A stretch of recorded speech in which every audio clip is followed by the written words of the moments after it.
and the Todd Family YouTube video, wherever you are, whatever you may be doing. Thank you so much for making Ref Brandon and the Todd Family part of your day. We always greatly appreciate it if you jump on here live on this Thursday night. Feel free to leave a comment in the comment section down below. Make sure you give the video a like, a thumbs up, and if you have not yet subscribed, please do so. And share the video on all social media platforms. Don't forget, I want to keep reminding everybody that Saturday night I'll be at 244 Livestock Road, Easton Ollie, Georgia, but it will not be for SWA. Same building, a lot of the same wrestlers, but some different wrestlers, but it's a joint show between CMW and PWF. Doors open at 6 o'clock. Bell time is 7 o'clock, and it's 100% free to attend. And you can't get any cheaper than free. Hey there, Kevron. Thanks for stopping by. And it's a great day to be a Clemson fan, but every day is a great day to be a Clemson fan. But tonight I want to talk a little bit about the NFL free agency, not a lot about it, because, of course, you could do several videos about it, or you could do one extra long video about it. But I'm not going to talk about every single player that's been traded or signed or re-signed, but I'm going to talk about the ones that might make an impact on their new team, and people that you know right away who they are when you hear their name, and you ain't got to get on Wikipedia and try to figure out who they are because you recognize the name. Some teams have done better than others. Some teams feel like they have not improved at all through free agency, and some teams look like they've gotten worse through this whole free agency thing. But Jacoby Brissett, who has now played for about every team in the NFL, signs with the Cardinals. Leonard Floyd, the Falcons. DeAndre Hopkins, Ravens. Josh Palmer and Joey Bosa sign with the Bills. Rico Dowdle goes to the Panthers. Grady Jarrett, the Bears. Hey there, Miss Guadalupe. Glad to have you here. Hey there, Mr. Pumpkin. Glad to have you here. And hey there, GJS. Glad to have you here.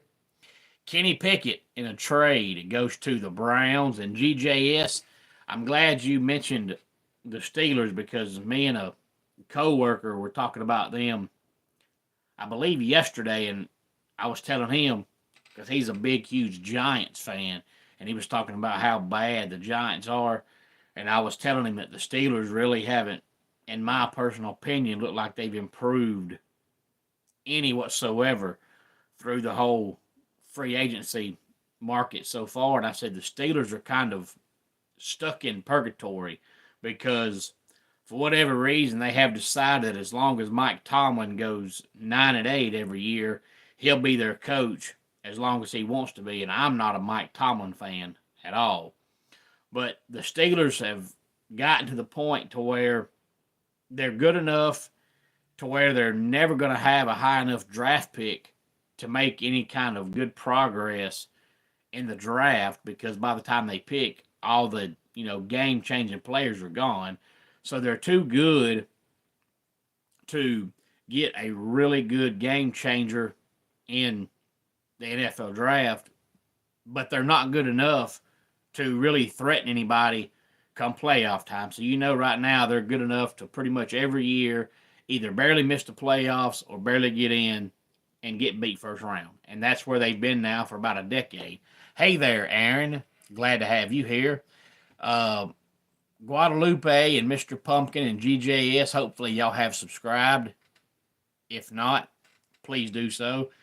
And hey there, Michael. Glad to have you here. And GJS, I've never personally been a fan of Mike Tomlin, but it's probably gotten worse over the last 5 years because I'm not a Steelers fan at all, so I don't care what they do.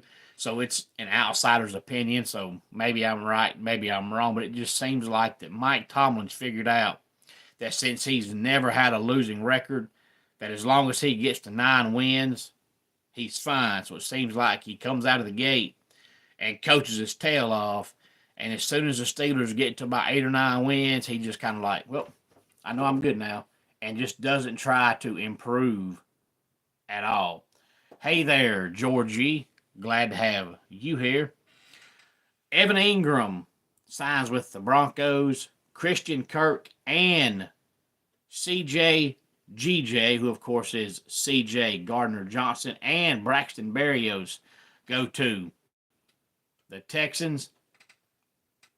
Daniel Jones signs with the Colts. He may get to play a pretty good bit since AR is pretty much hurt about 5 or 6 games out of the year. Najee Harris goes to the Chargers. Devontae Adams, the Rams. Zach Wilson, the Dolphins. Mac Hollins and Josh Dobbs go to the Patriots. And you got to give Josh Dobbs credit. He just keeps sticking around and signing with new team after new team, thinking that someday he'll get to play a little bit. Justin Fields signs with the Jets. Dorian Thompson Robinson and A.J. Dillon are now with the Eagles. Kenneth Gainwell, Darius Slay, and Mason Rudolph, the Steelers. Mac Jones signs with the 49ers. Sam Darnold and DeMarcus Lawrence are with the Seahawks. And Deebo Samuel and Laramie Tunsil are now with the Commanders. Any thoughts on any of this, please feel free to let me know. Let's go ahead and get our dad joke of the day in here. I will not sleep until I find a cure for insomnia. And that does it for today's Ref Brandon and the Todd Family YouTube video. Until next time, it's Ref Brandon saying, just like in pro wrestling, life can be over by the count of 3. Tell your friends and family how much you love them. Bye.